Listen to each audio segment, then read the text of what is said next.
At INdigital, we know the public safety professionals hold themselves to a high standard. In fact, standard doesn't do it justice. In over 25 years working alongside you, carrying millions of calls over our IP networks, your dedication has inspired us. That's why our ESI net goes beyond industry standards, not only I3 compliant, but designed to adapt to future development for a network you can count on when it matters most. Learn more at INdigital.net. Carbyne, it's multimedia. You can get text, translate to whatever language, getting away with the legacy equipment and going into a cloud-based solution. It's the first time in U.S. history that we have an EZNet through cloud-native call handling. As a police officer, to have the victim go video, that's unheard of. You're getting upgrades every month, not every year. To schedule your free Carbyne demo, please visit carbyne.com/WTT. If Within the Trenches has ever taught you something, open your eyes to what it is like to be a 911 dispatcher, or has inspired you to become one, then help support us and join our Patreon. Get exclusive bonus content, one-of-a-kind swag, discounts on merchandise, ad-free early access to new episodes, and much more. To join, please visit patreon.com/WTT podcast. And if you're an industry partner, we have something for you as well. And now, for the show. This is Jordan, and you're listening to the Code 7 Podcast Network.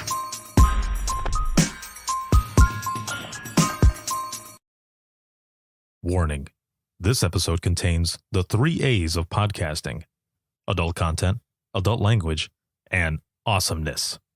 You've been warned.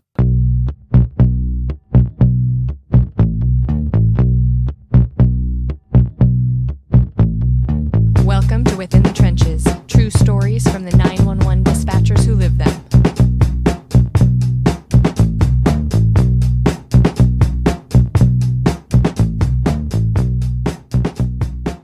Hey, what's going on? This is Ricardo with the Code 7 Podcast Network, and this is going to be Within the Trenches, true stories from the 911 dispatchers who live them. This episode is sponsored by INdigital as well as Carbyne, and a big shout out to patrons. As always, a quick note for patrons. Going to be revamping everything. As you can see, and for those who can't see, you're listening on audio only. My beard is like ginormous right now. I look like I haven't had sleep in days, maybe months. It looks horrible. But the reason I say that is because I've been working on a bunch of different stuff, and that includes merchandise. So for patrons, I'm going to be revamping all of that. And hats are going to get added in there, beanies, sweatshirts, and a bunch of other stuff for perks that patrons end up getting. So if you want to be a patron of the podcast, you can check us out, and that's going to be patreon.com/WTT podcast. And as always, thank you to all of the patrons. We were just fresh back from Dare to Be Great 4. It was an amazing event. There was so much stuff going on, and I'll be talking more about it later on in a different episode. I already did on Open Mic Live, but it was awesome. We had about 1,100 or so attendees from around the world, including people in Iceland. What? That was pretty awesome. There were a lot of people from all over the world who were attending Dare to Be Great 4 and made the announcement already at the end of that week that Dare to Be Great 5 was going to be coming back in 2023. So get ready for that. I know it's a long ways away, but let me tell you, putting that on, getting everything prepared by myself is a lot. So I need the break. But again, thank you for the support. I appreciate it more than you know. And there is a lot more to come. So I am very excited for this episode and for my guest today. We're about to get started here. And my guest today is Bryce, and he's the Emergency Dispatch Supervisor with Cedar Park Police out of Texas. Hey, how's it going? Good. How you doing? just a big exhale. Yeah. I'm doing all right. It's been interesting, kind of how we were talking before we started recording. There's just a lot of stuff going on, but you know what, man, I wouldn't change it. I think this is where kind of quenches my thirst for the multitasking and adrenaline rush. It's not that much of a rush that I used to get in dispatch, of course, but I'm working constantly and I have to keep my Right. mind occupied just like it was in dispatch. I don't know about you, but it's just always working and working and working. Yeah, pretty much.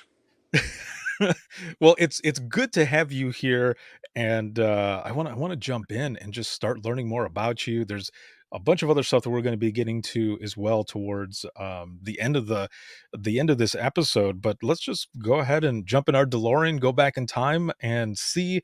You've been in dispatch for about 6.5 years now, right? Yep, 6.5 years. Started in June of 2016. How did all of that start? How did you get into it? Do you come from a family of law enforcement, or do you just kind of someone told you about it and you're like, all right, I'm gonna try it out? It's kind of weird. My mom's in the military. She retired from the Air Force, but really no one in my family or extended family was law enforcement whatsoever. It really started with I've just seen a lot of unfortunate things. So just kind of wrong place, wrong time. When I was in high school, I saw one of the middle school kids get hit by a car and he was killed. And I walked in on someone who had just slit their wrist. And then the really like defining moment was I was living in Georgia at the time, and there was a car accident right in front of me where someone was ejected from the car. And so I was just kind of in shock and I didn't really know what to do. And so I remember just dialing 911 as everyone does. And it was all just a big blur. But all I remember was the dispatcher just trying to calm me down and help me and just kind of walk me through what to do. So when I was pulling my car off to the side of the road, my door was wide open. And I don't even remember opening my door, taking off my seatbelt, like none of that. So the only thing that really stuck with me was the dispatcher talking to me and just trying to help. And so ever since then, I've always thought, wow, like that would be a cool job to do. I was only 18 at the time, so of course they did not hire me when I applied. But kind of moved around a little bit, got into hotel management. So when I moved to Texas, worked in hotels. I worked for Dell Computers for a little while. But I was just over the corporate world of everything and just kind of missed that helping people aspect. And so I applied at, a bunch of agencies around here in Central Texas, and luckily for me, got hired on at Cedar Park. Man, so it sounds like from an early age you were already experiencing a lot of different things kind of similar to what you're experiencing now, except a lot of those in the beginning were in your face, not Right. just in your face, but at an age where kids don't usually run into things like that. Even, going into like middle school age, high school age, not a lot of people do, but for whatever reason, you were in that spot and it just Right. kind of continued to stick with you. Man, I can't even imagine. Yeah. I always joke with my mom because she always says, like, I've never seen a dead body. And I'm like, I've seen more than I've ever wanted to before. So, yeah, Oh, it's I guess the perfect profession for me now. So it all worked out. right. And then, so then, as you said, you worked for Dell as well, and also in the hotel business and stuff. So either way, still continuing from there, you were kind of training for the job that you're in now. I mean, you were working in tech, and there's a lot of stuff you need to know with that. And now, especially now, there's a lot more tech in 911. So that helps you there. And I Right. can't even imagine the type of stuff that you were dealing with. Working at hotels and everything, the people who would come in, the attitudes. I mean, a lot of that is again, with people that call in, you have those different types that call in there. Yeah, you definitely see it all in hotels. It's a crazy business working in hotels. And I worked in just a lot of small hotels, but Mhm. yeah, I mean, you kind of see a little bit of everything, but it's hotels are so customer service based. I mean, no is not an answer when you're in that kind of field. And so it definitely was a weird adjustment going from that aspect to 911, where you kind of have a little more authority. If someone's, not paying attention to you or freaking out, you kind of have more of authority to can like stick your neck out a little bit more rather than just give them whatever they want when they call. Was that kind of weird for you? That It that was little so bit of a weird. change, like, Yeah. I have this kind of power? What? Yeah, I mean, when you have people, in a disturbance and they're not listening to you, being able to kind of, you know, yell at them, not in a mean way, but in an attention grabbing way. Like that's something that I could have never dreamed of doing when I worked for hotels, is yelling at anybody. So yeah, it was definitely an adjustment to get the customer service aspect so heavily focused kind of on a little bit of the back burner. Oh, wow. So then when you ended up deciding to apply for dispatch, did you get a chance to do like a sit along or anything, or was it just bam, you're in? So no, I've never done them before. Part of our hiring process was you have to sit in dispatch. So you take the critical test and then you have to sit in dispatch for, I think it was like 2 hours at the time. And I was so nervous. I was so hyped. So like the night before, I'm like on YouTube listening to like 911 calls, and obviously they're just all dramatic and just the craziest 911 calls that there are. So that's what I think is going to happen on like a daily basis. I'm going to go in there. I'm going to hear about like murders and all this crazy stuff. And so I went in there and it was like, it's like 10 a.m. on a Tuesday, right? So not much going on. It's like the first call was like a bag of trash in the road. And so I was like, is this a normal call? And they're like, oh yeah. Like, yeah. So it's a little bit of a culture shock from going from YouTube to sitting in the dispatch center, but I loved it. Oh, yeah, exactly. So, that going to YouTube and listening to calls and then having that, that nervousness, that anxiety, that, panicky feeling, all of that, that's basically like a version of when people are feeling sick and they don't know and they go on WebMD and it turns out, Yeah, their legs are going to fall off or something, yeah, right? So it really is. yeah, it's so my I think about my first call when kind of you talking about that, listening to it and thinking, is that what this really is? When I first started dispatching in Central Florida, I my first night I went in and my, I'll just say, very seasoned trainer that was there, he showed me everything, takes a phone call, and then tells me it's my turn right after him. And that's my first night. That's like right within the first hour or so that I'm there, and I am freaking out. Yeah, And I'm waiting for the call to come in, and luckily the first call, it was just a butt dial. It wasn't anything else. So after that, it was just okay. yeah, I got past that first one, and it was nothing. But dude, yeah, especially when you go in to sit for a while, whether it's an hour or two or sometimes 4 hours, depending on whatever the center wants you to do, right, there's sometimes nothing going on, and right. then it gives you a false sense of security as well, but also a depiction of what dispatch is, and you're like, no, it goes to hell here, you're just not Yeah, seeing it. yeah. It's the curse of anyone sitting next to you. Nothing's gonna happen.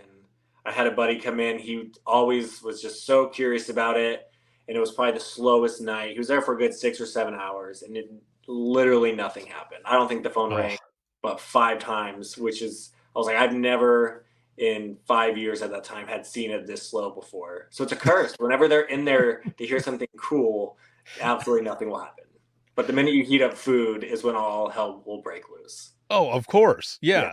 Yeah, 'cause and then, you don't get to eat for however many hours, or you're sitting there and you finally do get to eat probably after microwaving like the 4th or 5th time. Right. Now the food's alive, Yeah. and, you go to take that first bite and the phone rings, and then you gotta squirrel mode it on the side of your face and hold it there. Yeah.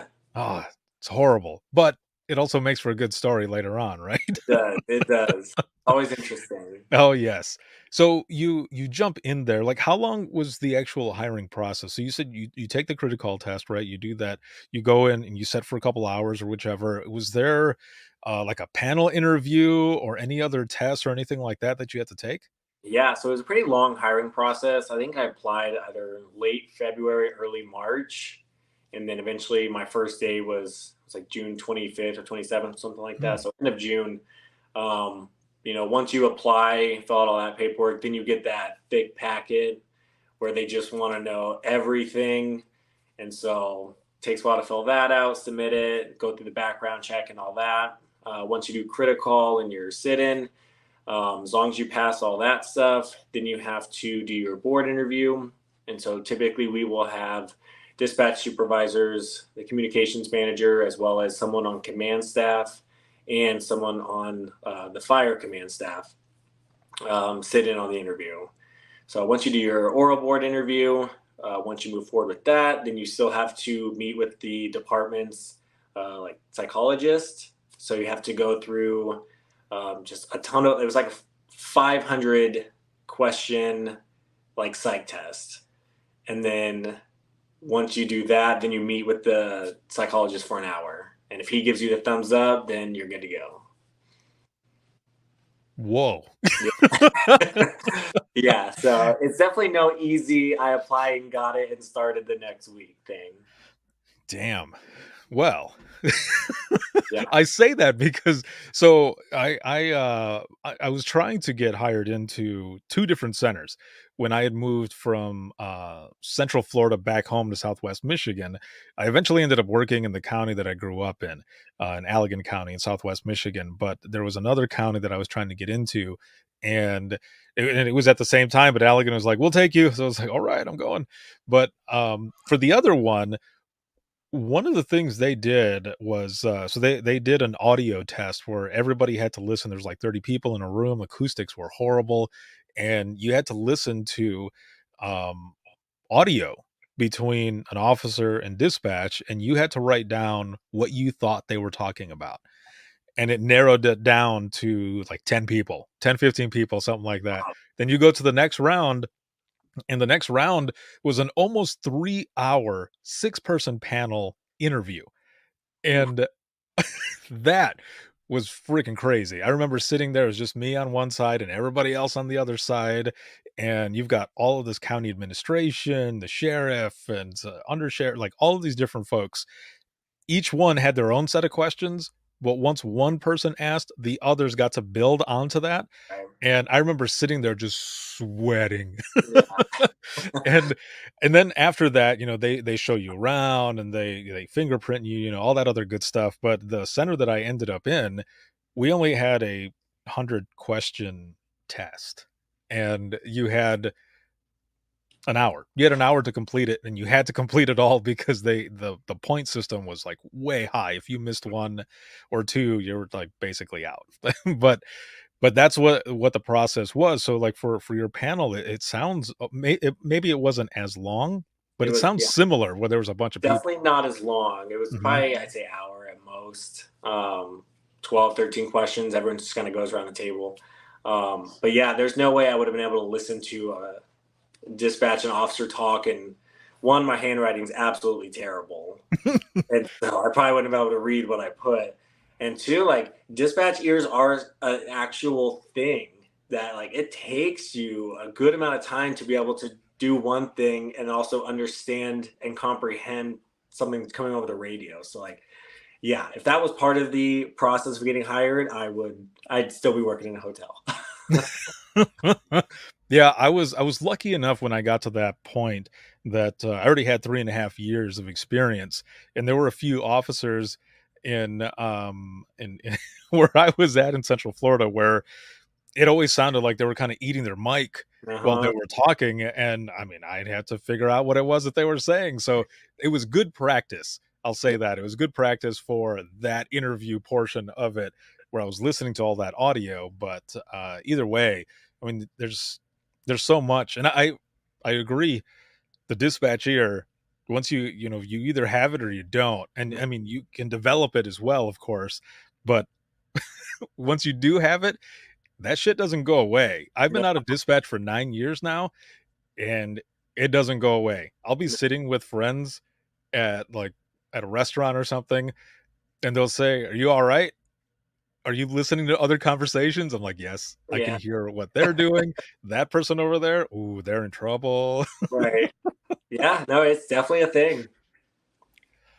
It's always interesting too with like giving directions to somebody. If somebody asks me for directions now, I tell them like it's north of this road by this much, and if you go east from this side or whatever, and I'm giving cross streets, and they're just staring at me like, I don't know what you're telling me right now. Right. Like, I'm telling you exactly how to get to where you're asking.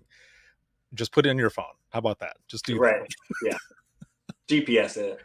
Yeah. Whenever anyone hears that I'm in this business, they always say, oh my gosh, you must be so patient. I could never have the patience for that. And I always have to tell myself, just agree. But it's actually taken away most of my patience because now if I'm in like a real world conversation, I'm like, all Mhm. right, come on, what's the point of this? Get to it. Right. Now I have no patience when it comes to finding out information on what's going on. Yeah, yeah, it's like you're going in circles right now. Like, "Well, I'm trying to get there." Like, "I get it, but you took a detour like 5 streets ago." Right. Yeah, that stuff doesn't go away, man. So you get in there, you've gone through all this testing. They tell you that you're gonna come in. What was that? And you already sat in there for, those couple hours and stuff, but now you're going in there on that first day. What was that like? Like, was it overwhelming at all? Like, what do you see when you walk in? Is there like several people on the floor working? Are there a bunch of monitors and keyboards? What is it that you see when you go Yeah, so our dispatch center isn't too big, but we do in? have 5 different stations. Each one has 7 monitors per station. So it's definitely a little overwhelming. You have 2 keyboards, 3 mouses. It's definitely overwhelming. And then just hearing the calls come in with the radio traffic, with this and that, it was definitely kind of overstimulating. And you kind of get that like, yeah, am I ever going to be able to like keep up with all of this going on at one time? So it's definitely intimidating to kind of sit in there, but I don't know. I just couldn't get enough of it, and I would just kind of listen to what everyone was doing and just would literally copy what they said or did, and that's just kind of how I developed my own way of getting through. Excellent. Yeah, that's the best way to do it when you're first starting out. You just kinda emulate what others are doing and stuff until you figure out, your own groove and stuff. And sometimes you end up figuring stuff out that other people don't know, and it's a lot faster and it works. But sometimes, especially during training, and I don't know how it was for you, but for me specifically, when I ended up moving back to Southwest Michigan, to Allegan County, so we had 3 different trainers, but for whatever reason, I'm with my first trainer, right? And then I go to the next one. Well, because I was doing it the way the other trainer was doing it and not the second trainer, I was kind of getting marked down for it. And I thought, well, this is bullshit. Like, Yeah. you guys are both it's the same thing. It's just that Mhm. I'm doing it the way the other person was doing it. So it ended up becoming kind of an issue a little bit where when I was training, I was getting marked down just because I wasn't doing it a certain way, even though it was still the same thing. Mhm. And so what was your training like for you then? So when I got hired on, it was kind of after they hired about 3 people 6 months before me. So the trainers were already kind of burnt out because they Mhm. just kind of had everyone coming in. And so I was with someone that had only been there for a few months, maybe just shy of a year, um, who wasn't an actual trainer. And so it was just a lot of observing and just kind of taking notes myself until I got moved to a different trainer where I went to night shift. And then that's the trainer that really like drove me home with everything. So, and since then we've completely revamped our training process to make it more efficient, more smooth. And like you said, I mean, we all have our own way of doing things. So we set the expectation up front of like, I do it this way. They're probably not going to do it this way. Just do it whatever way they say while they're your trainer. And then once you're released, we all do it different ways, but get to the same thing. So just do that. See, that's good because everybody learns differently, right? And for me, I ended up having to go into the office with the deputy director. She had called me in anyway just to see how things were going. And I said, "Well, I'm gonna be honest with you." And I told her, and things ended up changing. It was after me, I'm pretty sure, that Mhm. things ended up getting revamped, and they were doing things a lot different. But it was also good too because I ended up becoming a supervisor later on. I wasn't a CTO or anything like that, but there was a time where we were so short staffed that everyone was Right. considered a trainer. So those experiences helped me so that for the other ones that were coming in, I didn't want them to go through the shit that I went through. So I was able to use my experience to help them in a better way. And so you ended up becoming you're training Mhm. a trainer as well, right? Yep. Do you feel like you took anything from your experience and put it towards that to kind of mold those that were coming in?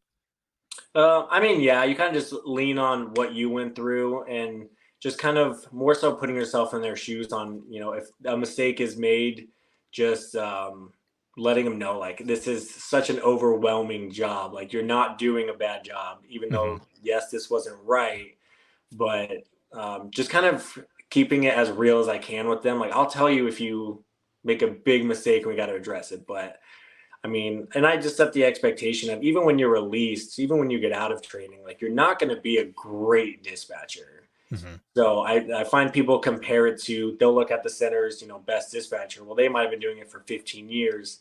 So yeah, they can multitask like crazy and do all these things. Like that's not going to be you when you get released. You get released because you can basically do it on your own, but no one's a great dispatcher as soon as they're released. So I think just getting that in their minds of take it one step at a time, don't look at the big picture right away. Perfect. That is definitely the way to do it, man, especially when people are coming in like that and they've never had that experience before Right. coming in when they're green. Um I kind of wish I would have had that. But I think what I went through as well kind of helped me further on later, like later on in my career. But also one of the things that happened, and I don't know how it was for you, but when I was training, nobody else spoke to me. Yeah. And it was the craziest thing. And I remember asking, and my trainer goes, "Well, they're not supposed to talk to you." And I said, "Well, I thought we were supposed to be a team." And she goes, "Well, yes, but this is how it starts out. You're just with me." I was like, "Well, I understand that." I said, "But nobody is talking?" I was like, "I don't know." And it got to a point where I ended up coming home one day and I said to my wife, it's like, "I don't know if I'm gonna be able to do this. Like Mhm. everyone no one is talking to me and we're supposed to be a team. And I mean, they're saying hello, but otherwise, like it's just complete ignoring." And one of the girls that worked there who is now the training coordinator there, um, I grew up with her. Like, we went to school together, she graduated a year before me. It was just kinda odd that, well, not so much odd, but funny that years later, her and I end up working together in dispatch in the county we grew Yeah. up in. And I asked her about it. I was like, "Dude, I think I'm gonna quit." And she goes, "No, no, no, no, no." She goes, "It's just the way they do it here. Just hang tight. The next phase is when it's the shadow phase. Your trainer will be off somewhere else. They'll still be listening, but they'll be doing their own thing, and then we work like a team." And I said, "Well, I mean, don't you think we should have been working as a kind of a team already? Like you guys talking to me at least?" And she goes, "I know. We'll figure it out." And it completely changed too. Like they're completely different now, but for me in the beginning, I just felt super alone, man. And that's kind of the worst thing when you're working in dispatch and taking like Yeah. these crazy hard calls. Yeah. No. Ours is absolutely not like that. Yeah. Shame on that dispatch center. Yeah, no, that's shameful.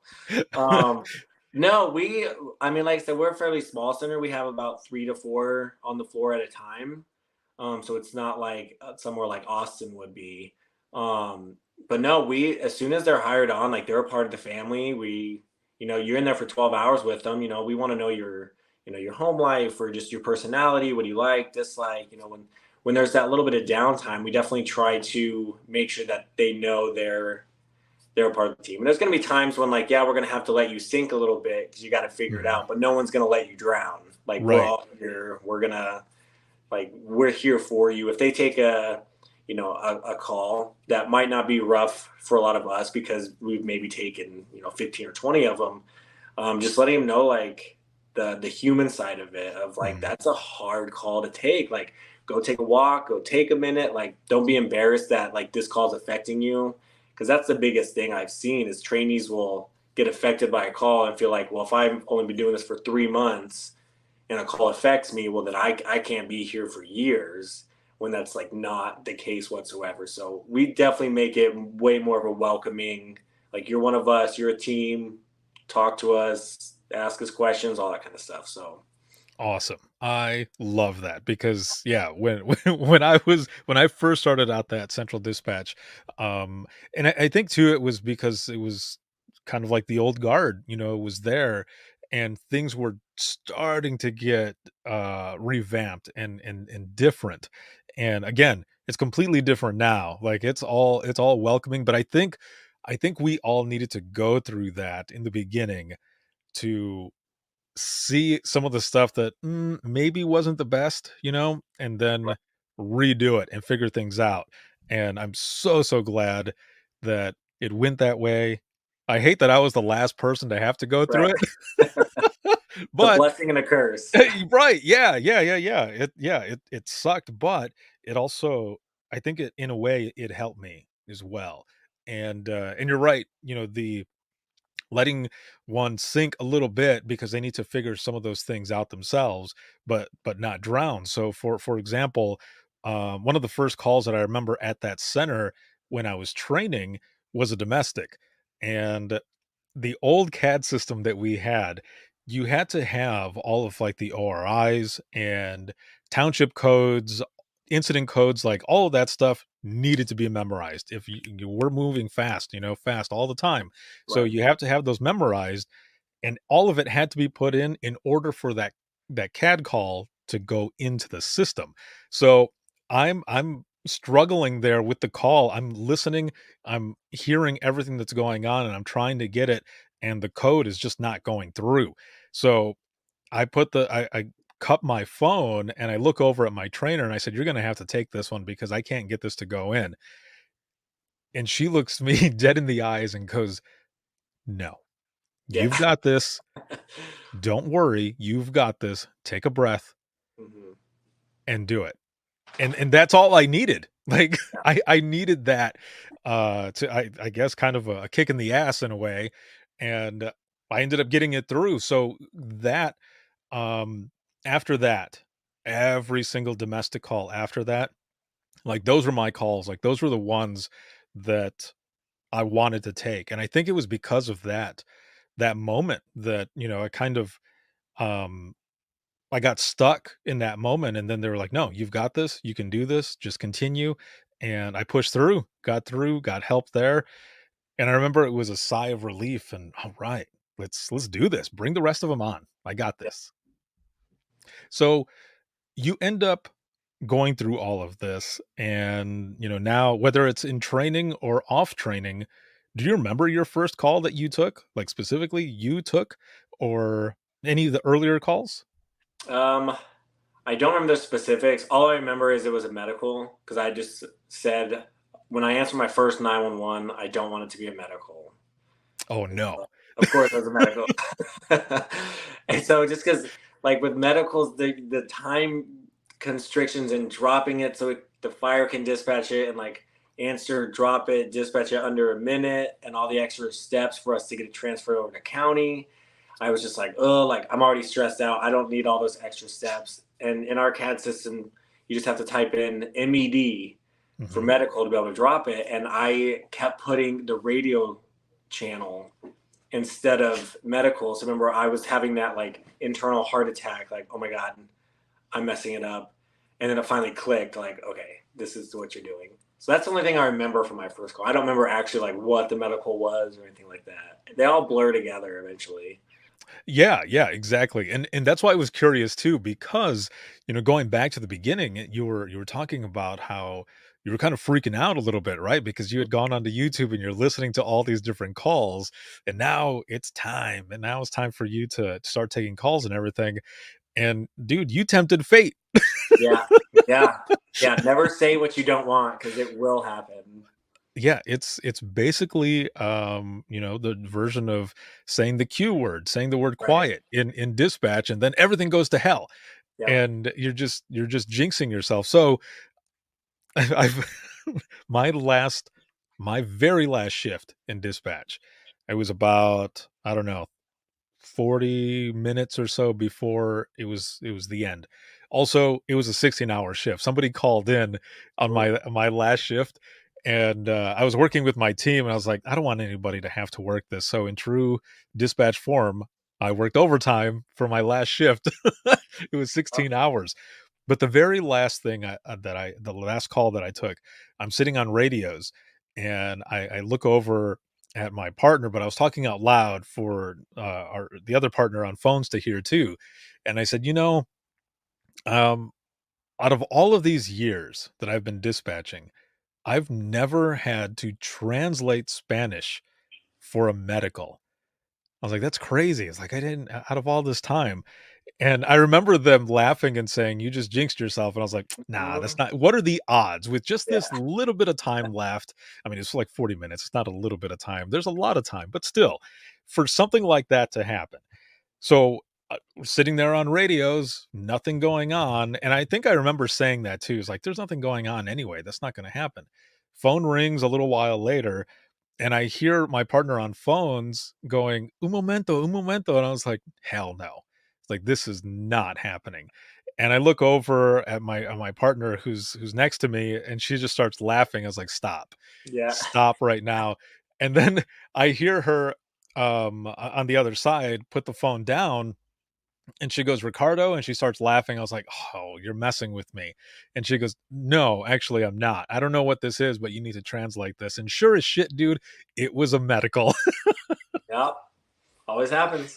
Oh, yeah, it was messed up. The guy did not know where he was. He was at a friend's house. All of his friends were there. You can hear them all snoring. Everybody was drunk, and he was having trouble breathing. Ended up getting everybody out there. I knew where he was at, and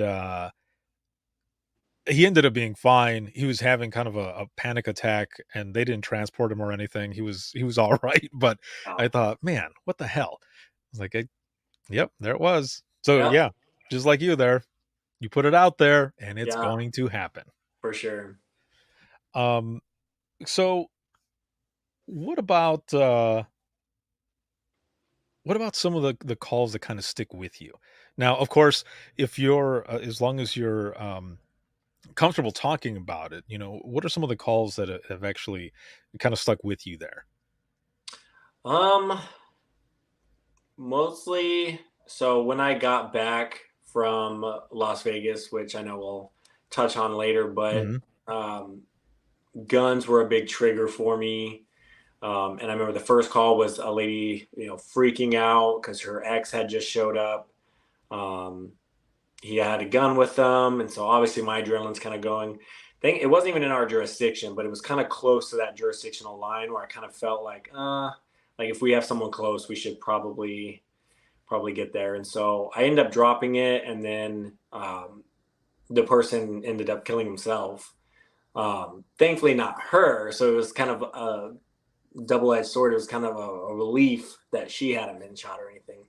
But that one's just always stuck with me more so because the timing of Mhm. everything. But um, I haven't had a ton of 911 calls that have just like really sent me over the edge of struggling. And I think that's partially because of everything I've already seen and kind of gone through, Mhm. that it doesn't line up or it doesn't affect me as much. But I also know, like, if a call is kind of sitting on my mind, I know what to do for my own self to kind of work my way through it to where it doesn't really stick with me. So whenever anyone asks me like what kind of calls I take, it really is just like I can't even tell you what calls I took yesterday. I don't even remember. It all blurs together. Yeah, so I had a few times as well where I would go and just like going to get my hair cut. People would ask, like, "So what do you do for a living?" Because they got the small talk that they want to do while they're cutting your hair. I'm like, "Oh my God, do I tell them? Do I Right. actually tell them what I do?" I And know.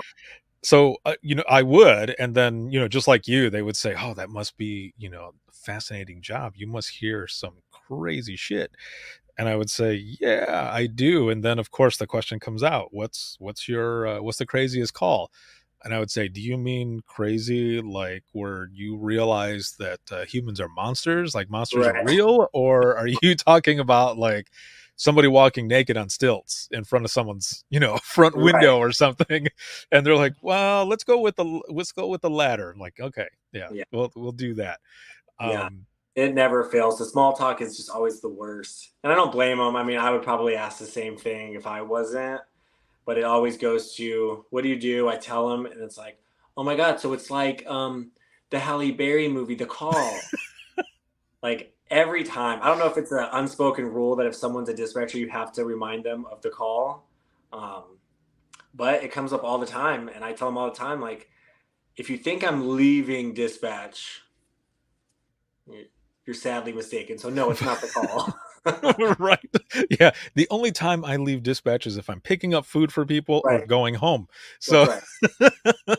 yeah, That's right. no, I've had that even now being out of dispatch. People will ask, and I'll tell them about the podcast and stuff, and they'll say, "Well, were you dispatcher before?" And I'll say, "Yeah," and then it ends up coming out and stuff. But that definitely does come up is the Halle Berry movie, and I always tell people, look, I mean, some of that stuff was real in the sense that they kind of captured a little bit of the anxiety, that's there, and some of the nervousness, and the quiet room, even though the quiet room in that movie was like immaculate. Like I don't think I've ever seen one like that before. Right. But I said, other than that, none of us are leaving to go do some vigilante shit. Like that's not what we do. I'm sure a lot of people would like to, or assist through the phone, but we can't do that. Like, yeah.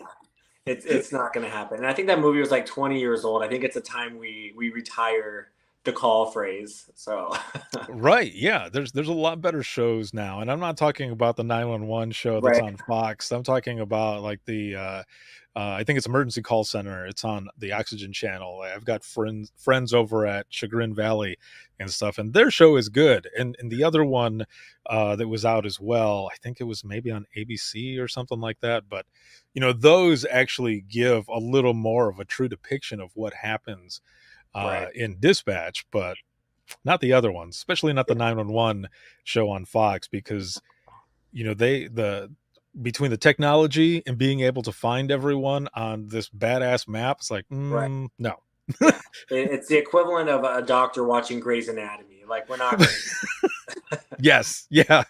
Yeah, exactly. And then, there's no dispatch musical either. There's no musical episode. So I know. yeah. So one question that I didn't get a chance to ask. So you kind of mentioned already how the floor is, the amount of people who are on there, with the consoles and everything. But how big is the area that you cover? And are you working like 8-hour shifts, 12-hour shifts? Yeah, we do 12s. So Mhm. 6 a.m. to 6 p.m. or 6 p.m. to 6 a.m. And our city is I think it's about 90,000 people, I want to guess. So it's definitely a smaller city because we border Austin. Mhm. And so having Austin border us to the south, I never want to work in an agency as big as Austin. Like that's just too big for me. But our agency is the perfect size of where you pretty much always have stuff going on. So it's not like you're just sitting there twirling your thumbs, but Mhm. it's small enough to where you can actually take a breath. We do all of our own stuff. So we do all of our warrant entries, protection order entries, all that kind of stuff. So I know other agencies have some designated people that do that. We do everything. So it's kind of a reason why when we have people applying, we tell them like you're really going to learn all the aspects because we do everything ourselves. And so it's just kind of a good way to, if you really want to know what goes on, then it's a good place to be. Nice. So then it's every discipline then. So like police, fire, and EMS. I think you said you transfer some of the medicals as Yeah. well. So county handles, Williamson County handles EMS, but all of our fire goes with EMS. So we still got to get the information, dispatch fire, transfer them over, then just hang on the line, just make sure that they're still breathing or police isn't needed and all that. So, but yeah, pretty much do it all.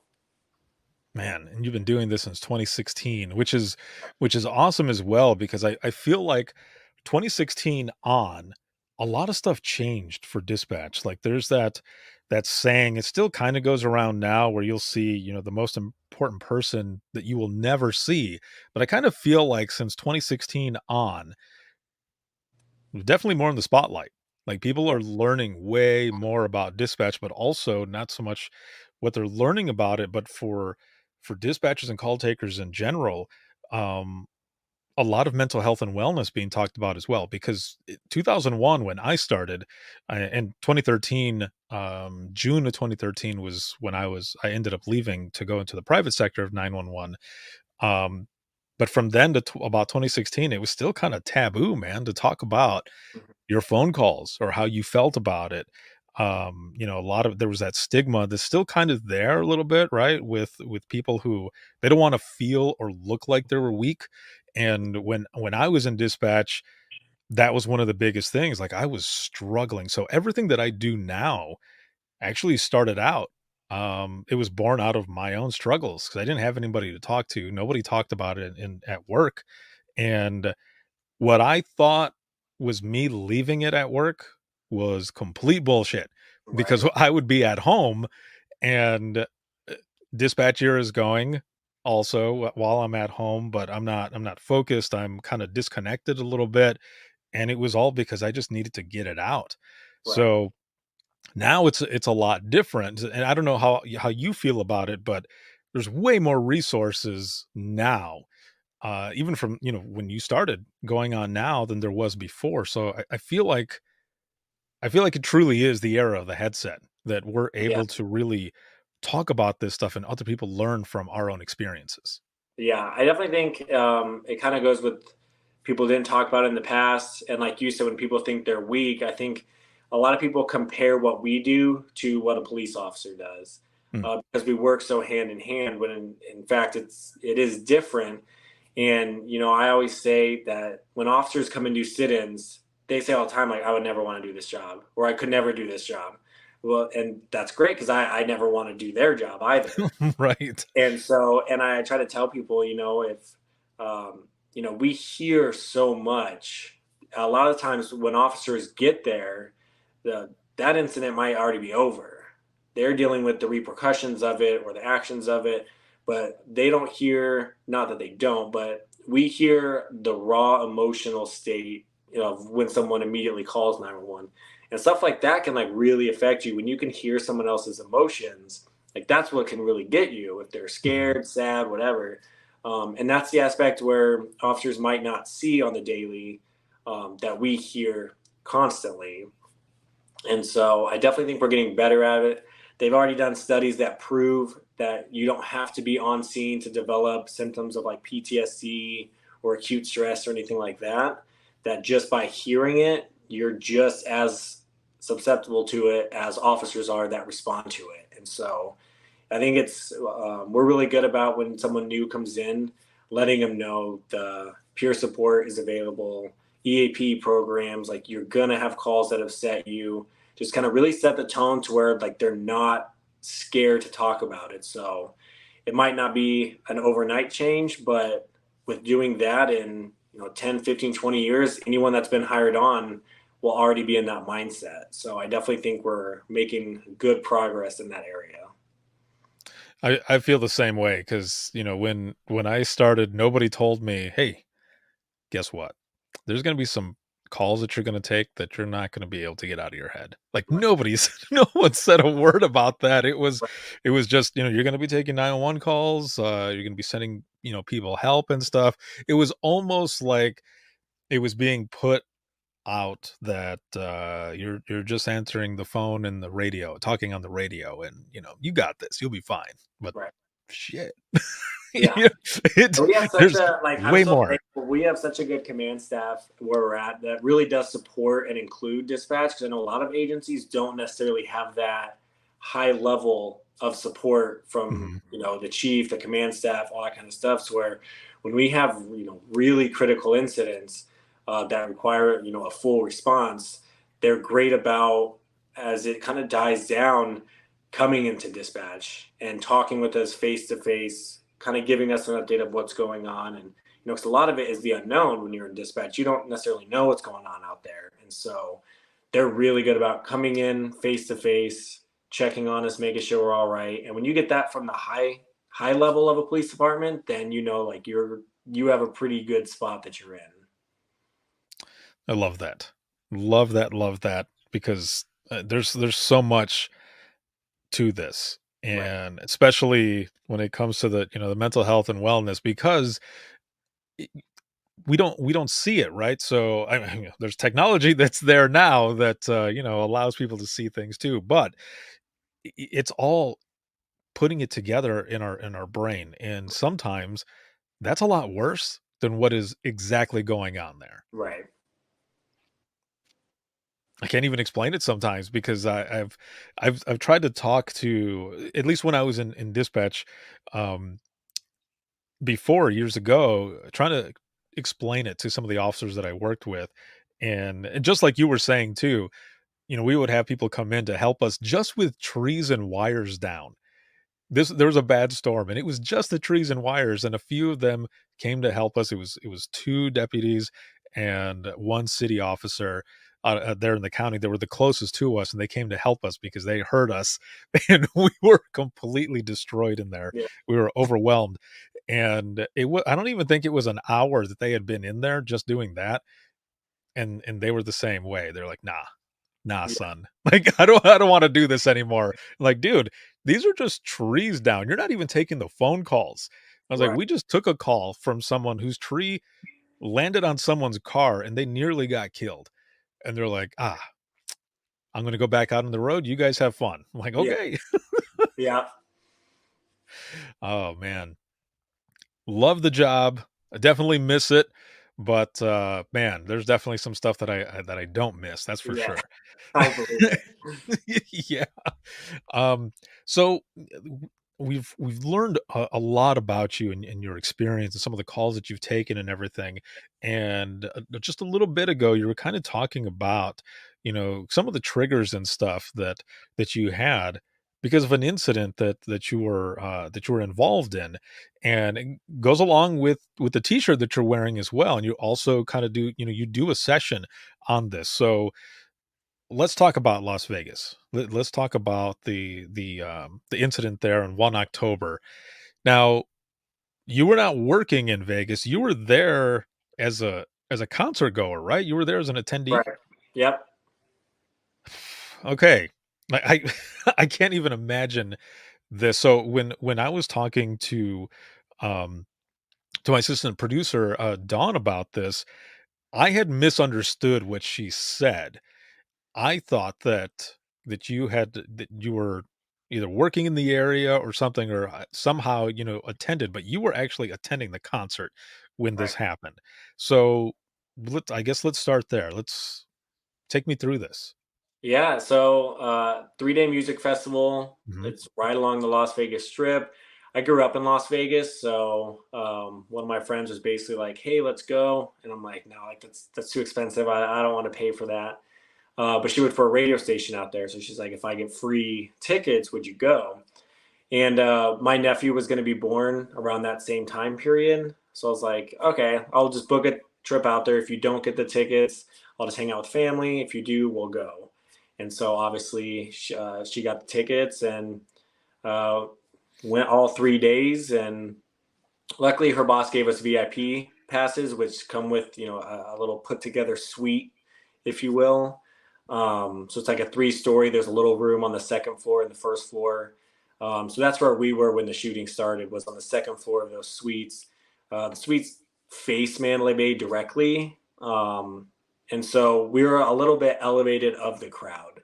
So we kind of got almost like a bird's eye view of when it kind of started. Um, but it was just so much confusion. I mean, when people say it's so easy to look at an event after the fact, like, well, how did you not know like what was going on? I don't think it was until the second like long round of gunfire that it finally clicked when I really saw someone get shot. I was like, oh, like there's actually something going on out here. And so my sessions that I kind of speak about are just the ins and outs of what I heard, saw, mind, thought process on just the escaping it in general, and making the phone calls you don't want to make, and just kind of all that. And that was only 10 minutes that the shooting lasted, and I talk a lot about that 10 minutes was hard, was scary, but it's the weeks, days, months, years after that are the like you really got to be strong when your event was only such a short period of time. Jeez. Okay, so let's break this down a little bit. As long as you feel Yeah, comfortable, of course. yeah, absolutely. So you're you get this chance to go, right? And you're in a VIP suite, which not a lot of people get to, Right. experience something like that. You're on the second level, kind of elevated above the audience, as you said, the concert goers and all. But you're actually this thing is actually facing where the gunfire is coming from. And of course, it's in the middle of the night and there's lights and everything, but you can't really see, but you can hear. Right. And I'm playing back in my mind because, there's videos all over the place. It Right. even the person who was singing, at the time didn't move. They Right. continued until, like, another, like, round, I guess, kinda started, and then they take off and everybody's already running. But you said that, you were hearing it, you were wondering what was going on, but you actually saw somebody actually get hit? Yeah, so like I said, it was really confusing. We kind Mhm. of made our way inside of the little room that they had, and there's probably about 10 of us or so in this little room. And one of the guys in there is just so insistent that it's fireworks. Oh, it's fireworks, it's firecrackers, it's not a gun. That's not what a gun sounds like, and I have no idea. I'm not much of a gun person, so Mhm. I believe him. And so I stood up, and we have a window that was in the suite. And by this time, a majority of the crowd had kind of started running away. And so it really is an open field. There's nowhere to go. Really, the suite area we were at was kind of the only makeshift cover you could find. And so this girl was running right at us. And unfortunately, when I looked up, and it's right when the next round had started, and she was hit immediately and, fell to the ground. So that's between that, and I could see people jumping over the railings. And I'm such a rule follower. Like when I go to a concert, if you jump over that railing, like you are in trouble. Right. And so, like, it's crazy that just that kind of led my mind to believe something really bad was happening. Was, you see people being thrown over the railings, pulled over the railings. And I was like, they wouldn't be doing that unless it was something serious. And then when I saw her get shot, that's when it finally clicked, like, okay, there's a shooter here. And then these people really are, getting shot. Jeez. So from that moment, you and your group, do you all start hauling ass? Like, do you take off or do you stay under that? Because you said it was only the only real kind of makeshift cover there, or do you stay there? I mean, there's phone calls. Like, I've heard stories from all over the place, and one of my good friends, Matt, he works for Las Vegas Fire and Rescue. Well, he did. He's now working with a different company now in the private sector of 911. But I've heard from him, like, all of these different phone calls that are coming in, people that are hiding and stuff. So were you all just kind of there under that makeshift cover, or do you take off? Um, so originally we were just laying on the floor. For some reason, we thought it was a big deal to turn off the light, and we couldn't Mhm. figure it out. It's crazy to look back and think, one, that didn't matter whatsoever, but that's where our mind went, and that we couldn't figure out how to turn them off. And it's literally you press the button, but Mm. like we could not figure out how to turn this light off. Right. Um, I had thought a lot about the pulse shooting. Um, and so I remember a lot of people had, text their loved ones. And for some of them, that's the last thing that those loved ones get, was that message from you. And so I knew that if my mom was going to hear about it, I wanted it to be from me. She could hear what's going on from me, whatever. So I pretty much just called her expecting to leave a voicemail. She was living in Austin at the time. And so, it's after midnight. And so I basically call, to leave goodbye message, just let her know this is happening. Not sure if we're going to make it out or not. Um, just kind of the cliche goodbye message that you would leave your family. And then she answered. And so I basically just said, stay on the phone with me. There's a shooter here. And she was actually able to keep me really calm because, she would just tell me, like, well, just, stay behind something, like, you're fine. She didn't understand what was really happening, which ended up being a good thing because it was able to help keep me calm. But Mhm. we laid in the suite for a while. Probably it was around like the 8th or 9th long round of gunfire. By this point, there was basically no one in the venue unless they were hiding or, on the ground. And so the 8th or 9th round, like the bullets pretty much just went into our suite. You could hear them just pinging all around everywhere. And so I don't know where the shooter's at. So in my mind, he's standing in front of the suite, because that's really the only place that people can congregate. And so from just going through trainings and all that, I knew like you don't want to be trapped in a confined space like that. So my mind is, he's right out front, and then someone ends up opening our door and says you need to run. So now I really think he's right out front, and he's just gonna, I don't want to be a sitting duck. And so we decided, it was me and 2 of my buddies, we decided to take a chance and run at that point. As soon as we got up to run is when another long round of gunfire started. As soon as we hit the stairs to the suite, a bullet hit directly between me and the girl in front of me. And so we assumed, again, he was right outside. So when we left, like, we didn't know. It was just confusion of, do you go left or right?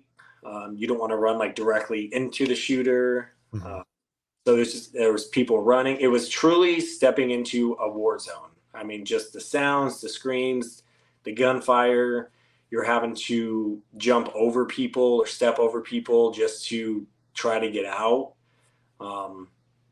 Push through fences, jump through holes in fences. It was basically just the worst obstacle course you could possibly go through. And, they're just saying, run low or run fast, stay low. And we're having to run through this dirt lot we end up going through. And, I hit a rock and I fall and everyone thinks I've been shot. And it was truly going from like, we were scared, and then you open that door and it's like the movies when it's quiet, you open the door and then all of a sudden it's just like hell breaks loose. It's pretty much what it felt like to try to run and get away from it. Jeez. I cannot even imagine. I can barely talk as I'm listening to you say this, because I'm piecing it all in my head, trying to imagine, and I know exactly what you mean. Like in movies and stuff, you see the main characters like, are you ready? They open the door and then it's just hell that's going on, and that's exactly what you just described. So you end up getting through all of that. And it's funny how you kind of say, the worst obstacle course that you could ever imagine. Like, man, I yeah, I can't even imagine it. And you're telling me, and I'm trying to picture it. But you end up getting through all of that.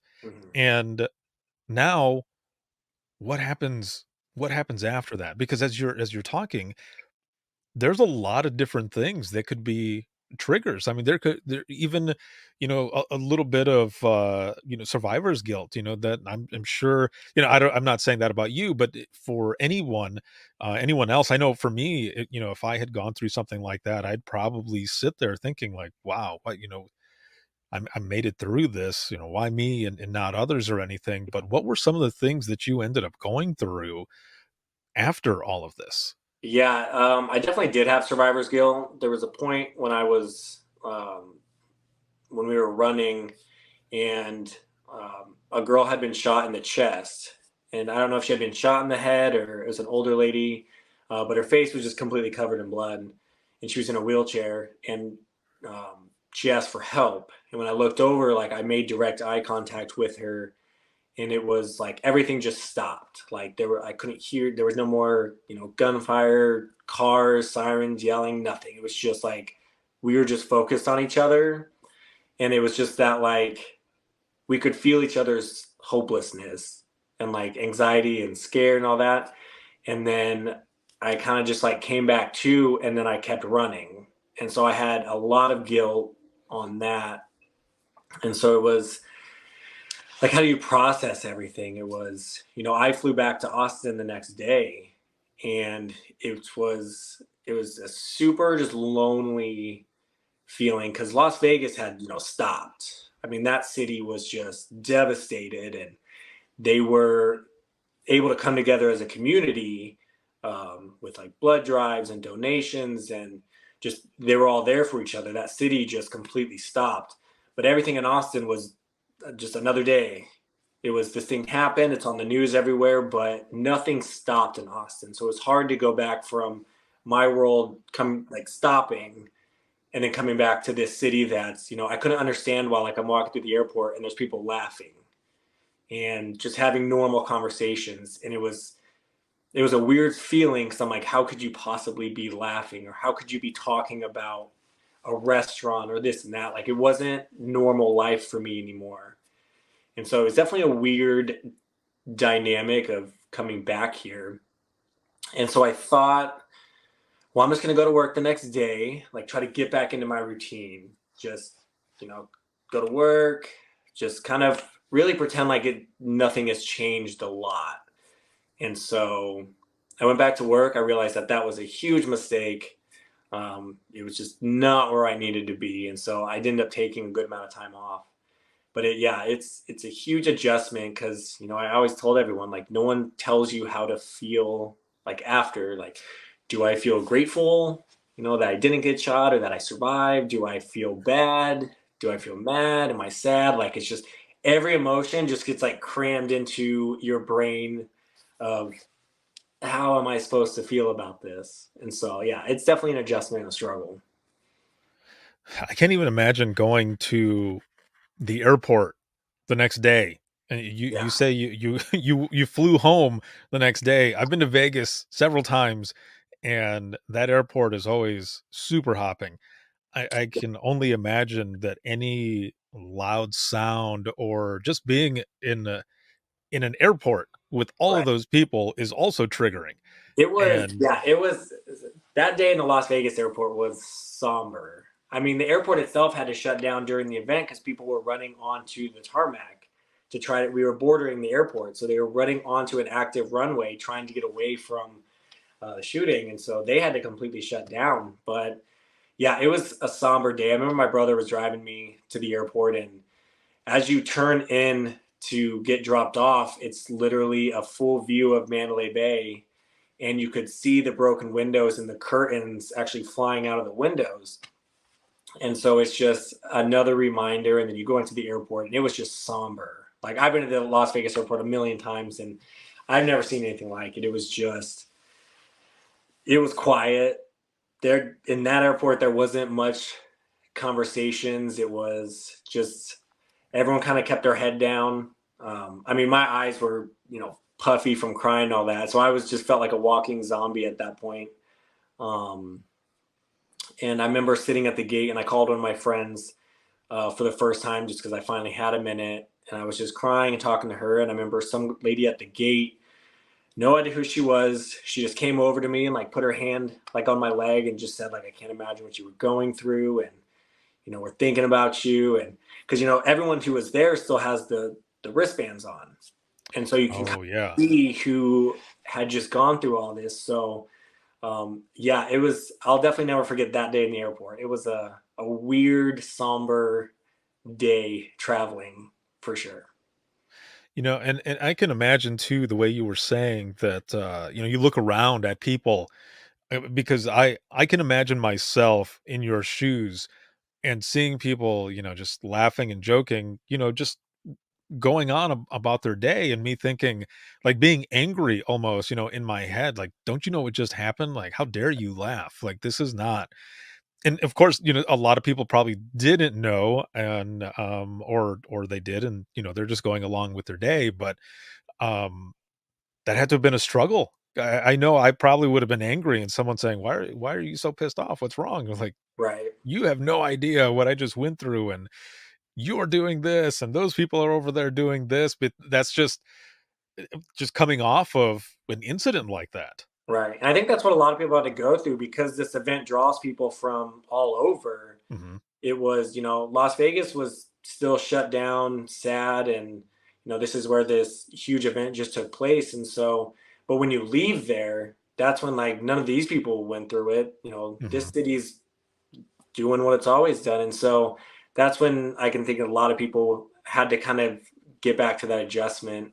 And that was really the reason why I knew I couldn't be at work right away, because I don't want to be that dispatcher that's on the news for snapping at somebody because they're calling about a dog barking. In my mind, Right.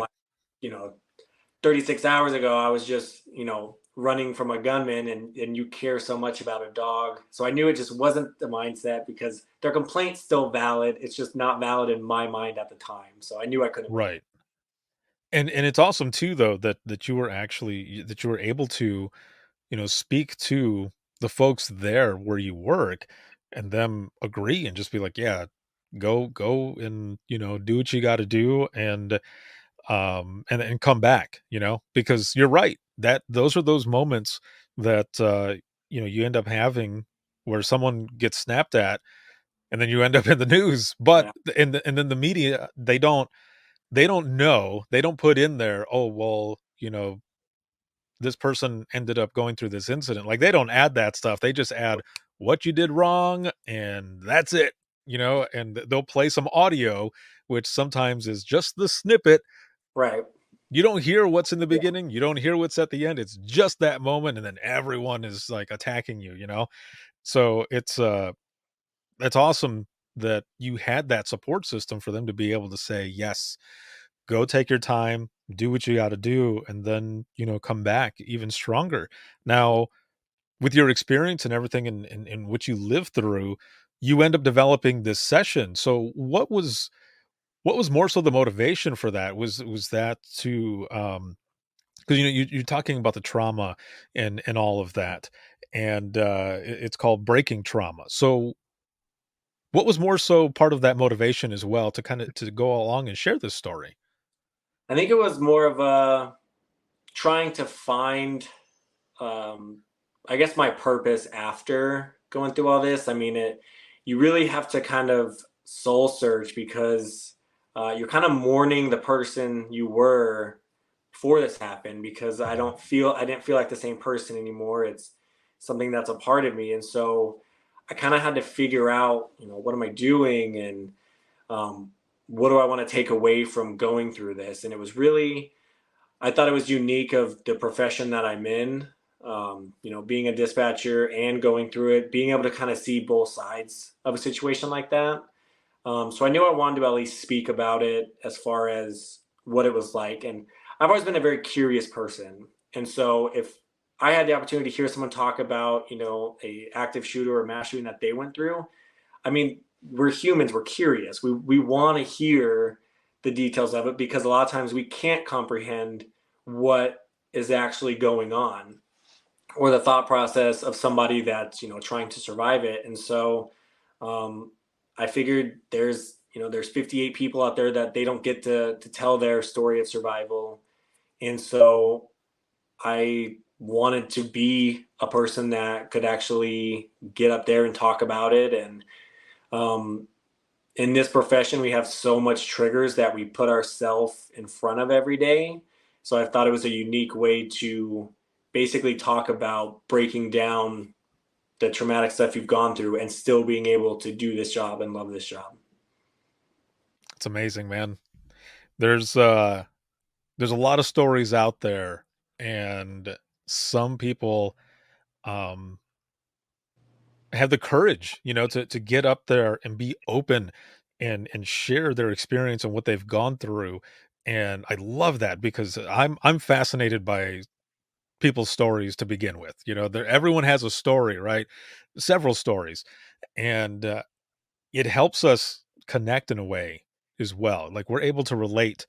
And also, you going around and sharing this session, what you went through, the things after, just all of it, the triggers, that brings everybody together as well through this power of storytelling. And it allows others to live through you a little bit, right? But also gives them the ability, and also realization, that if they have a story to share, they can share it as well. And it's okay. It's okay to open up and be vulnerable, and show that side, and not be afraid of anybody who's going to say, oh, well, you couldn't hack it, or, you are weak, or whatever. No, it's not about that. That's bullshit. There's more courage and bravery in opening up and sharing. And that's what I love about what you're doing, in sharing this story specifically too, because we don't feel alone, and we're able to learn from each other.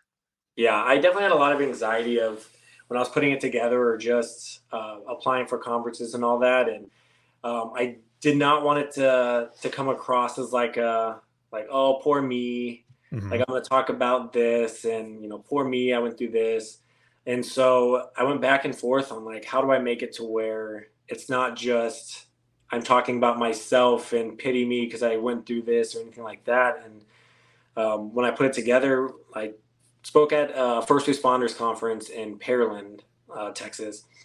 And I remember when I was on stage and I was talking, and I have a slide in my presentation about things to say and things not to say to somebody.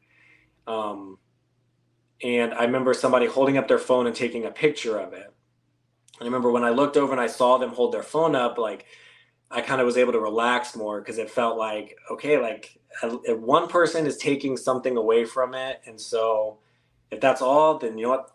Then my time here has been well spent. And so it's just, and then every session I go to, when people come up and talk to me after the fact, it's just, even if some people do think it's an attention seeker, the people that come up to me after and tell me the things that they've gained from it or can relate to it, like, absolutely makes it all worth it. That's amazing. Don't stop. Keep doing what you're doing, man. That is a good thing. And there's always going to be those folks that come up and say hello, and I love this session and everything else. So you'll end up getting emails and everything too from people who want to connect because maybe they've gone through something not exactly as similar as that, but the same type of impact that something like that would have, or a hard call, or just anything. People are going to look to you to kind of talk through some of those parts that impacted you, the trauma, the triggers, how to deal with those, but also just the fact that sharing is a way. That's the first step to healing, is sharing those stories. And again, what you're doing allows people to do that. So thank you for having the courage to do it. Yeah, absolutely. So as we go into the wrap up of this episode, which this has been amazing to have you on and to share this, and your story throughout your career and what you went through in Las Vegas as well, and now also going to different conferences and sharing this story too. Thinking about your dispatch career, if you could go back in time with the knowledge that you have now to talk to yourself in the beginning, what do you think you would tell yourself? What advice would you give yourself? I mean, I think it's cliche, but it's honestly just be kind to yourself. I think we put so much pressure on ourselves because of the position we're in and helping others, and it's easy to put your own, self or mental health aside, to just get it done. When it took me a lot of trial and error, years of trial and error, to figure out what helps me, what works for me. So when we have a critical incident, I know how to kind of adjust myself. But a lot of people don't. And I didn't at the time. And so it's more of just be kind, and it's a hard job. You're going to have hard days.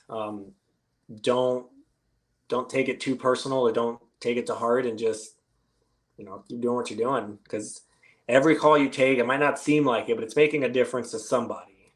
And so that's the reason why most of us got into this job, is to help people. And so can easily be forgotten on those when you get the frequent flyers or the calls that don't seem as fun or important as the others. But at the end of the day, it all makes a difference, and every day is different. So keep trucking along. Awesome. Thank you, man, for being on and sharing this story. I appreciate what you do, and don't stop. Keep doing what you're doing. Yeah, thank you. I appreciate you for having me on. Of course. And I will be right back here with you in just one moment. And for those who are watching and listening, if you have any comments, questions, or you want to be a guest on the show, you can email us, and that's going to be wttpodcast@gmail.com. Once again, that is wttpodcast@gmail.com. You can follow us on Twitter. That is @91podcast. You can like us on Facebook. That is facebook.com/Within the Trenches podcast. This episode has been sponsored by INdigital as well as Carbyne. And a big shout out, as always, to patrons. Thank you so much for everything. If you want to become a patron and help support us, you can check us out. That's going to be patreon.com/WTT podcast. And this can be seen on YouTube, Facebook, as well as Twitter. And then for the audio portion, all of this can be heard 24/7 on Apple Podcasts, iHeartRadio, Spotify, your favorite podcasting app, and withinthetrenches.net. Have a good one, everyone. We'll see you in the next one.